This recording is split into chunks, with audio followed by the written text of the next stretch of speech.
Hello, everybody, and welcome into Commodity Culture, where our goal is to make you a better investor in the commodities sector. My name is Jesse Day, and on this episode, I am excited to welcome Eric Yeung to the program, known as King Kong 9888 on X, where he discusses geopolitical and economic effects on precious metals and commodities. Who made the biggest single trade in the history of the GLD ETF at $1 billion, and what could the implications be? We discuss this, along with the Saudi central bank taking a stake in silver. Could this trend accelerate? And could silver soon be stacked alongside gold by central banks around the world?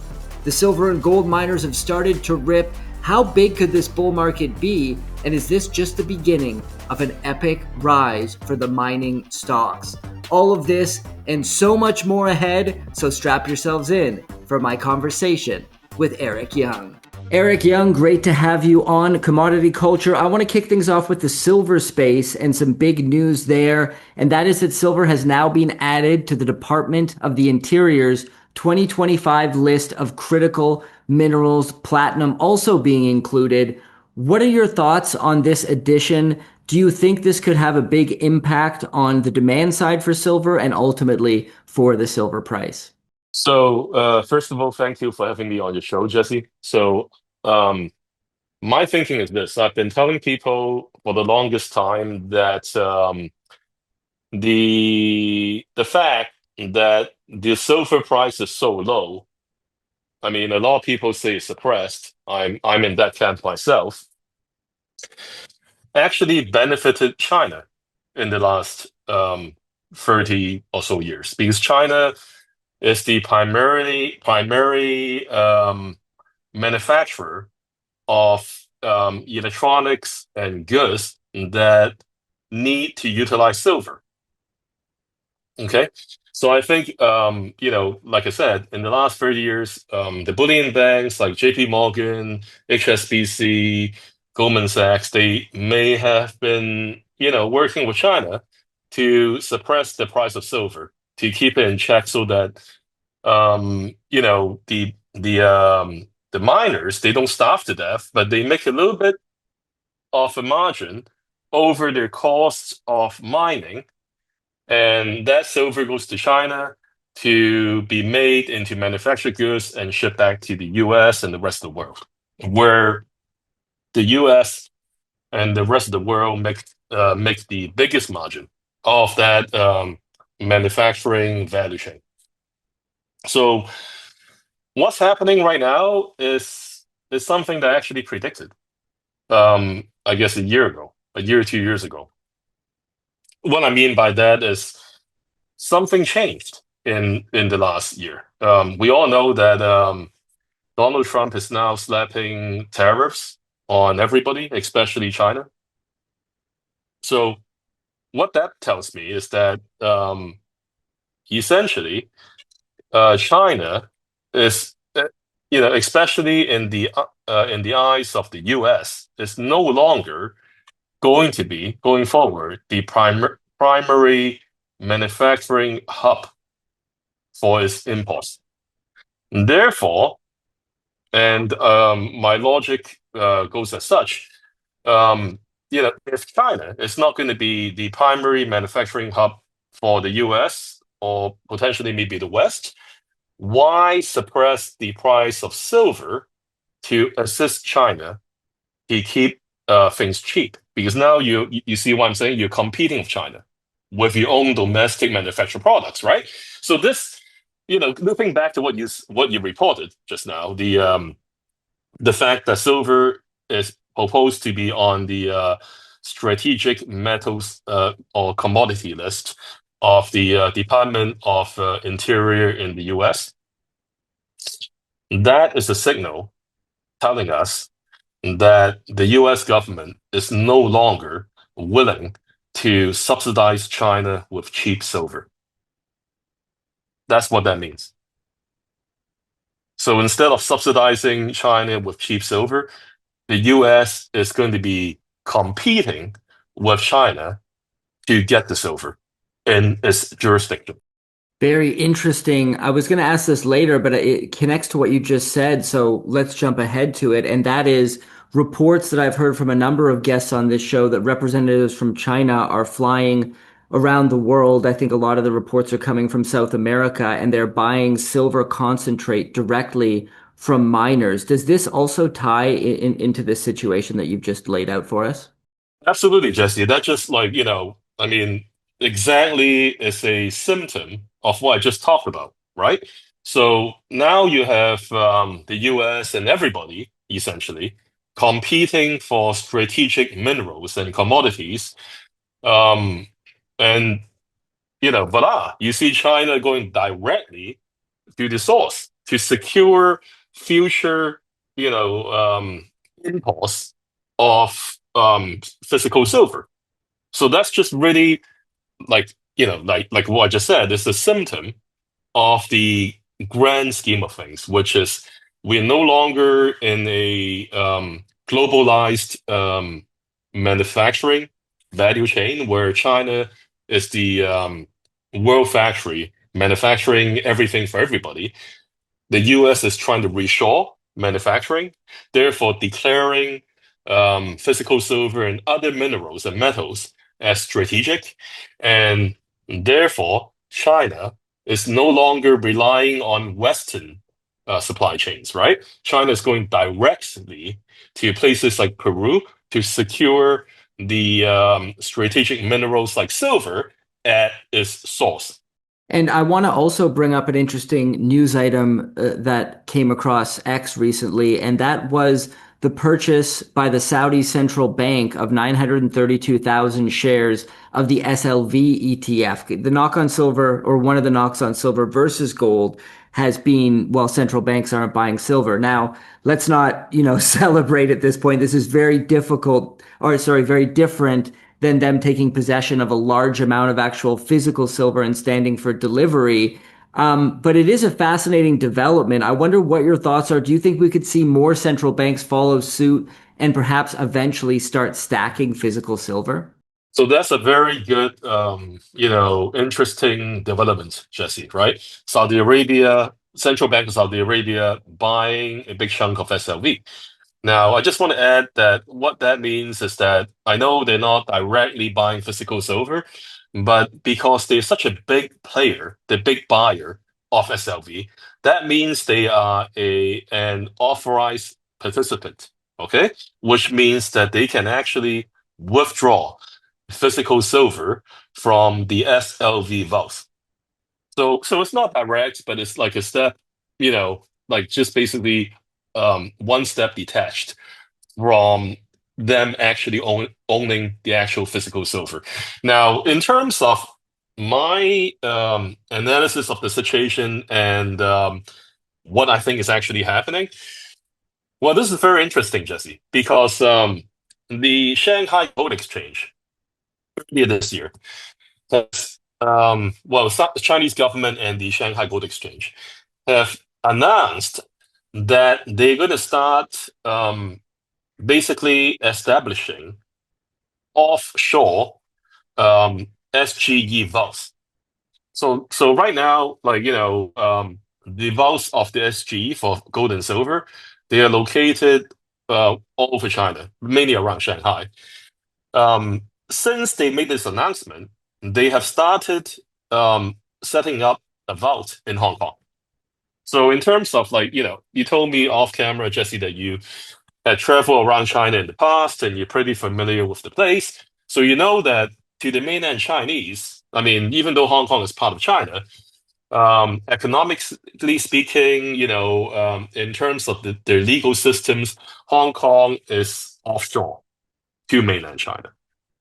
So it's a big deal. They set up this year, it's already begun an offshore vault in Hong Kong.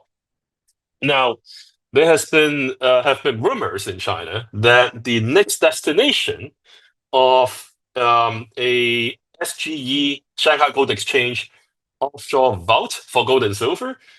There's been rumors saying that that's going to be in Saudi Arabia. You see, okay. Now, why is that important? Why is that important? Because I'm sure you heard, this from other experts like Luke Roman, who has talked about this many times, which is the BRICS countries. That includes China, Russia, India, etc. They're trying to. I wouldn't use the word. I mean, to put it simply, is de-dollarization, right? So they don't want to use the U.S. dollar as the middleman. They want to deal directly with each other using their local domestic currencies. But there's a problem there, right? Because you got trade balances with these different countries. So some of these countries may not want to hold some foreign domestic currency. I mean, like, we got to admit the US dollars, for all the flaws it has been functioning as a global reserve currency, global reserve asset for the last 50 years. So that worked, right? Now you're jumping into local domestic currencies. There needs to be something that is neutral to all these players that they can settle in. And that thing is physical gold. So by establishing an offshore vault for the SGE, what China is saying is that Saudi Arabia will deal with you guys in RMB, but if you have access RMB by selling us oil, right? China buys crude oil from Saudi Arabia, so Saudi Arabia has a whole bunch of RMB, right? So if you use Saudi Arabia, you don't want to keep that much RMB.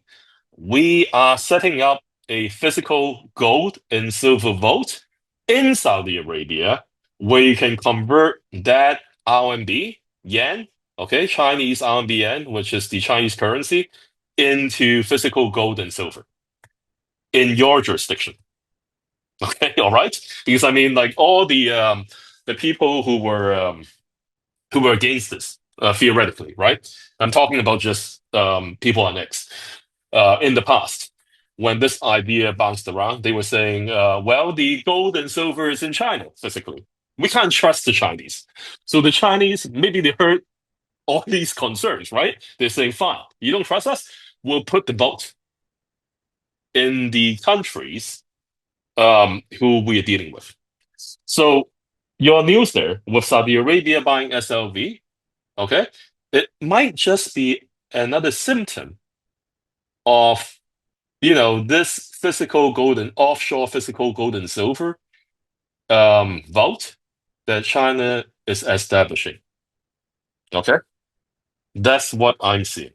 And now a quick break to hear from our sponsor, ARK Silver Gold Osmium owner Ian Everard is considered one of the most honest and level-headed gold and silver dealers in the United States, praised even by his competitors. So give him a call today to take advantage of the specials right now. Silver Kangaroos 2023 1 ounce coins, mint fresh, only $2.47 over spot. Mint fresh silver maple leafs 2025 coins, 1 ounce, $2.87 over spot. While supplies last. Reach out today at 307-264-9441 or by email at ian@arksgo.com, and make sure to tell him that Commodity Culture sent you. And now, back to the interview. Yeah, that's very interesting because you're right. A lot of the discourse around the BRICS countries potentially trading in gold with each other has been, well, they don't trust each other. These are completely different cultures. These political leaders are not, compatible with each other in terms of establishing levels of trust. But the methodology you've outlined with the vaults actually being located within member countries makes a ton of sense. I want to shift over to some other news that just dropped recently. I'm going to read this post on X by Mr. Uppy. He said, someone just dropped 1 billion into GLD in a single dark pool block. Largest trade in its history. Who was it? Saudis stacking? America fighting fiat collapse? BlackRock sneaking in? Gold chess pieces are moving. Who could this possibly be? And why now? What is your assessment of this massive trade in the GLD and any speculation as to who it could be? So before I comment on this, I want to just read some details for you, for your audience, right? This trade that you just talked about, the relative size of this trade is 107 times larger than the average GLD trade. Right. Okay, like it's just you know unbelievable, right? Like, I mean, I need to cross-check this data and make sure it's legit, but um, from where I'm sitting, what I'm looking at, it looks legit. Anyway, another piece of information relating to this, and this is the largest GLD trade since it began trading since 2004. Isn't that amazing? So, if you ask me, Jesse, like something, somebody from somewhere knows something is going to happen. That's what this tells me. And then, combined with the fact that just right before I got on this interview with you today, okay, somebody dropped another piece of news on my desk. And it says that Vietnam, okay, the country, have just announced that they're going to essentially take down the barriers to physical gold trading in the country. So if you know in the past, like physical gold in Vietnam is tightly controlled by the Vietnamese government. So now they're saying private enterprises can buy, sell, trade, import, and also smelt physical gold.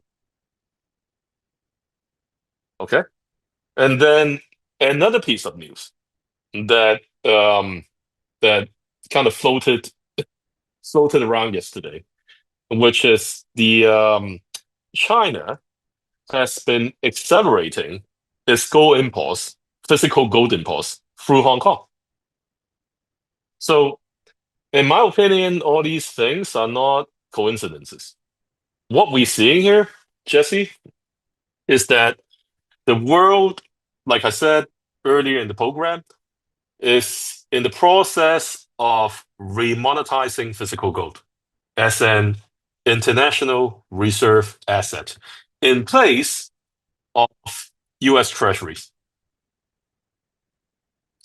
And what we're seeing, what you're reporting, and what I just told your audience, are all symptoms of this. They're simply symptoms of a bigger picture of physical gold slowly getting back into the world monetary system. I think that dovetails very well into the next question, which is revaluing gold. Do you think the United States could potentially revalue its gold reserves? If so, what would this actually accomplish? This is an interesting question because I get all sorts of responses from different guests, from people like Alistair MacLeod, who say it's never going to happen, just forget about it. It's more noise than signal, to people like Vince Lancy, who say, I believe it must happen. I wonder where you stand, and if the gold was to be revalued, let's say mark to market, or if you'd like to speculate on perhaps that they would even value it higher, what could its implications be for the gold price, the US dollar, and the global economy? So I'm right smack in the middle of Vince and Alistair MacLeod. Okay, so I think it might happen, might not. Um, and if you ask me, if they were to do it, it's going to be done in at a mark-to-market price. So why do I say that? Because I've said this many times in the past. If let's say they take arbitrary number like $20,000, and they revalue physical gold, U.S. Treasury physical gold, okay, because they can only revalue U.S. Treasury physical gold, not the gold that me and you hold, but essentially when they revalue U.S. Treasury physical gold, that means everybody, like there will be an equilibrium, right? Everybody will follow. So anyway, back to your question. Um, in terms of revaluing mark to market, why do I say that? That's because number one, if they don't do it at mark to market, it will be a huge shock to the system, right? Like what I just said in the previous statement, which is they can revalue US Treasury gold to $20,000. What does that mean? That means they're prepared to buy physical gold at $20,000 from anybody who is willing to sell it to them at $20,000. Right. Right? That makes sense. So that's why when if you remember, like a couple of weeks ago, when the Trump administration said that there was some confusion there, that people were speculating that the Trump administration may actually slap tariffs on physical gold. That to me, like, when I read that, I thought that was possible because if, let's say, they want to revalue physical gold at, I don't know, $4 or $5,000 right now, then they do need to slap tariffs on physical gold for the US. Why is that? That is because, like I just said before, right? If they revalue it at $4,000 or $5,000, all of a sudden, the gold flows will flow into the US. People would want to sell the physical gold to the US. But if the US have a tariff that, takes the imported physical gold to the revaluation price, then the flows would be in equilibrium. Okay? So what I mean by that, Jesse, just, putting all this together, what I mean by that is that if the US want to revalue physical gold at a arbitrary high price to be set, they would need to implement tariffs on physical gold before they do that, so that the post revaluation physical gold flows around the world would be in equilibrium. Or they can simply revalue physical gold at a mark-to-market price. And when they do that, there won't be any flow issues, right? It's just, like today, let's say the gold price is at $3,400. They revalue it at $3,400. Therefore, the flows of physical gold would be the same as before revaluation. There will be no difference. So again, like I said, because I don't see them, because they're not slapping tariffs on physical gold right now, my deduction is that they would probably revalue it at a mark-to-market price. Now, the next question is, that's the market, they revalue the physical US Treasury physical gold at mark-to-market price. What happens?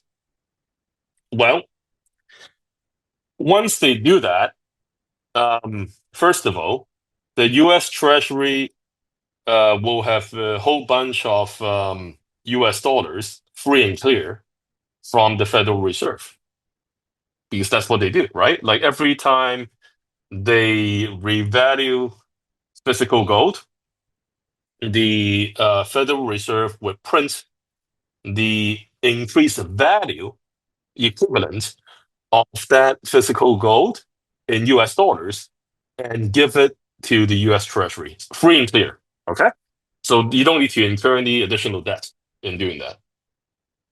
So they would have like $1 or $2 trillion in the TGA, which is the US Treasury General Account, which they can use to, alleviate their debt situation that they have, which is, I think, pushing $38 trillion right now in total national debt.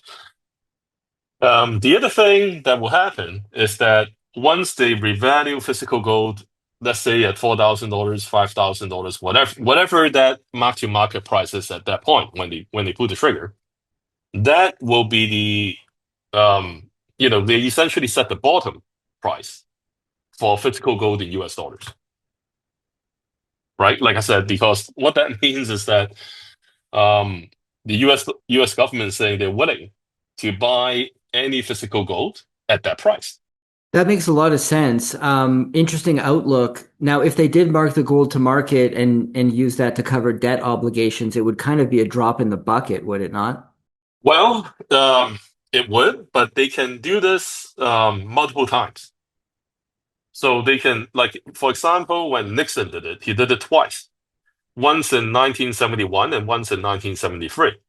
So I think what's going to happen is they might do it once at, let's say, $4,000 or $5,000, and then they do a second revaluation at a much higher price, which would bring in um, much more US dollars, like maybe even $10 trillion, which would um, solve all the issues essentially with US debt.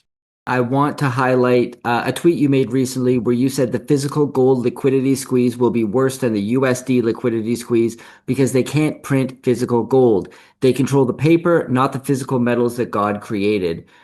What do you see as the physical gold liquidity squeeze? Could you break that down for us and its implications for the gold market? So we're not there yet, but imagine this, right? Like the world right now runs on US dollars. It still does because gold is just getting back into the picture. Yeah. But everybody uses US dollars, US treasuries as collateral. And, most people transact in US dollars internationally, right? So when there's a US dollar liquidity squeeze, what happens? Um, in the past, everybody runs to the Fed, right? And then they print a whole bunch of money, and the system is again flushed with US dollars, and everybody's fine because because you can always print fiat money to flush the system with liquidity. Now, what happens, let's say, if the world is running on honest money, which is physical gold? And we don't need to imagine this because it happened. Um, during and before the Great Depression, the US was on the gold standard. Well, let's say the market gets leveraged up. Everybody's playing with leverage like 1929, and then the system implodes. Your currency is backed with physical gold back in 1929. The only thing you can do is to somehow get more physical gold to inject into the system or devalue your currency against physical gold, right? Which is essentially what FDR did. They revalue gold, which is essentially higher, which is essentially devaluing the US dollar. But um, looping back to what I said on my tweet, in a world where physical gold becomes the primary global reserve asset, if there's a physical gold liquidity squeeze, the world is going to be in trouble because they cannot print physical gold like the way they print US dollars to re-liquefy the system. So the way around that, Jesse, is that governments will have to be honest. They will have to live within their means. There will be no more, reserve currency privilege for any one single country. And that's what I meant with my tweet on X. And you think this sort of austerity and fiscal responsibility will ultimately be forced on governments, seeing as obviously they'd fight it tooth and nail unless they absolutely had to do it. I think if you have a whole bunch of countries like the BRICS where nobody is above anybody else, so everybody is trading on equal terms, and they're using a neutral reserve asset like physical gold as a measure of trade surplus or deficit, you're right, it pushes them into austerity because now physical gold is remonetized in the mix, where everybody will be looking at that as a measuring stick. That makes a lot of sense. I do want to pivot to the gold and silver mining sector for a moment here. Both sectors that have been underperforming most investors' expectations as gold ripped to all-time highs until the last few months when they've really come to life. As we speak, year to date, the GDX and GDXJ ETFs are up over 70%, with the SIL up over 65%.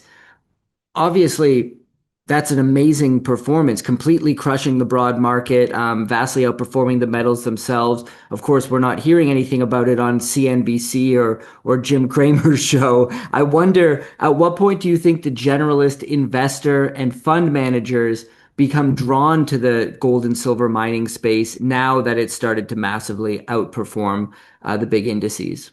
Well, first of all, Jesse, I think the delay that you mentioned was due to the fact that gold miners and silver miners, their prices, their stock prices, react to a average price of gold and silver, rather than, let's say if gold and silver spiked to, I'm just going to throw a number out there. Let's say $4,000 for gold for like a week, and it dropped back down to 2,000, let's say, right? So gold and silver miners might respond to that, but like if it does, it's not going to be sustainable, right? Okay. In the case of the last couple of years, they didn't even respond at all to any spikes because of what happened in 2020 and 2021. Everybody is gun shy, including the big players in this space. So what gold and silver miners look at, or their prices, or their stock prices look at, is a an average price of gold and silver over a period of time. So let's say if what happened. Let's say the gold price is about $3,000 for 6 months on a continual basis. It's not dumping below $3,000. It stays above $3,000. All of a sudden, your gold miners, balance sheet, they are reflecting the new gold price above $3,000. It's not like a 1 day, 2 day, 1 month wonder, right? It's sustainable month after month after month. So what I'm trying to say is, if your audience know a little bit about charting stocks, if the 150-day moving average moves up, eventually that will reflect on the prices of gold and silver miners, which that's what we saw in the last couple months. Okay, for example, just give you a personal example. My miners, um, I own a lot of miners, gold and silver, and the amount of profit that I made on paper for my gold and silver miners doubled in the last 2 or 3 months. And I'm not the only one. I mean, I talked to a lot of people. Um, some people are like, they are the hosts of different shows like yours, right? Yeah. They're telling me that their miners went up 200%, because they bought like most of them at the lows in 2023. I mean, if you're smart enough to do that, it's not um, unbelievable that you're making, 300% gains on average on your miners. So anyway, back to your question. When are the general investors going to jump in? So I think the fact that the ETFs are making good gains, like you mentioned, let's say just say around 70% for the GLD and SLV. Oh, sorry, not GLD, SLV, GDX and SIL. Those are the minor ETFs. Yeah. I think that's a good start, but I think really what needs to happen is for gold and silver to break some big numbers. Okay, like some big barriers. Like for example, if gold breaks about 4,000 US dollars and silver break about 50, okay, then you see the hedge funds, maybe even the institutions, the bigger institutions jump both feet into the miners, and then they will really start flying. That's what I see. Well, I want to cover a few other pieces of news out of China and get your thoughts. One is that the government is encouraging and incentivizing citizens to purchase gold. I'd love to hear your take on that, whether that's true or false, and to what extent that's actually happening. And the second is Chinese insurance companies are now being allowed to invest in gold. How big of an implication could that have? Because obviously being allowed to and then actually investing in gold are two different things. Are these insurance companies actually taking action and taking advantage of that? What is actually going on as you are boots on the ground in China? So first of all, China is encouraging its citizens to buy physical gold because earlier this year, China started allowing its commercial banks, the big five, and I believe a lot more commercial banks have followed suit since then to start these gold accumulate programs, which are essentially like a gold savings account. So you can, imagine this. You have a savings account, you put money in, you're buying fractional gold. And then once you hit, let's say, a certain threshold, whatever their smallest gold buys that they have in inventory, let's say 10 grams, you can withdraw the physical gold from the bank. So that's pretty amazing, Jesse, because why do I say that? In the past, yeah, China has a lot of people buying gold, but the premiums were not super low because you're buying it in the form of jewelry at the jewelry stores. At the banks, you're paying super low premiums, like below 3%, and a lot less in some cases. In Hong Kong, with Wing Fang, the Hong Kong Gold Exchange smelter now saying that they will sell directly to the public, you're essentially paying less than 1% premium on physical gold. So all Wow. this, Jesse, all this, okay? What the Chinese government's telling you by action, not just words. They're telling you that all the choke points in the past, I call them choke points because if a government tells you that like gold is a commodity, a investment vehicle, whatever they call it, that is freely available, free flowing, whatever they call it. They can say all that all they want. But if they make it difficult for you to buy by having high premiums, okay?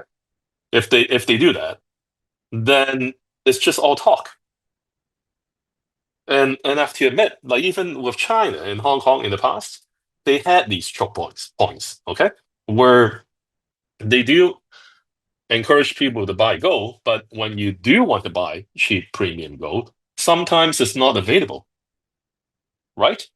So so if you if let's say I'm a consumer, I want to buy physical gold, I have the money, but the low premium gold is not available. What does that tell you about that market? It's not functioning properly. There are choke points. So let's get back to today. With this gold accumulator program with Wing Fund, what they're telling you by the action is that they're removing all these choke points. Just like the earlier story with Vietnam, what Vietnam is doing, they're beginning to remove these choke points. Where what they're saying is that in the future, physical gold is going to be freely flowed within the system without any big choke points to stop it. So I love to get back to this example that people understand. Um, you know about the Hunt brothers, right, Yes. Jesse? In the 1980s, in 1980, right? When gold went to $50, what did the U.S. government do? They jacked up the margin requirements at the COMEX, and they also did not allow any buy orders. As I understand, it was sell only at one point. Okay, so basically they're putting this huge choke point, this barrier, um, at the COMEX in such a way that the physical silver price crashed. Okay, so what we're seeing with Hong Kong and China right now, at least on the retail side, because you asked me that question, what's happening with retail customers? We see these choke points being removed, and I see that China is going to be buying a lot more physical gold in the future, and it's already really busy right now. If you go down to Shenzhen, to the gold market, there's like packed every day. So I think that covers the retail side. And then the insurance side, you're correct. Chinese government announced that the insurance companies can use up to 1% of their assets under management to buy physical gold. Now, that's a huge deal because that translates to 350 metric tons of physical gold purchasing from these insurance companies per year. Now, to give you some perspective, the Shanghai Gold Exchange delivers around 1,450 tons of physical gold per year before this. So that's what? That's 25% right off the bat increase of physical gold demand on top of what China, the SGE did last year and the year before that.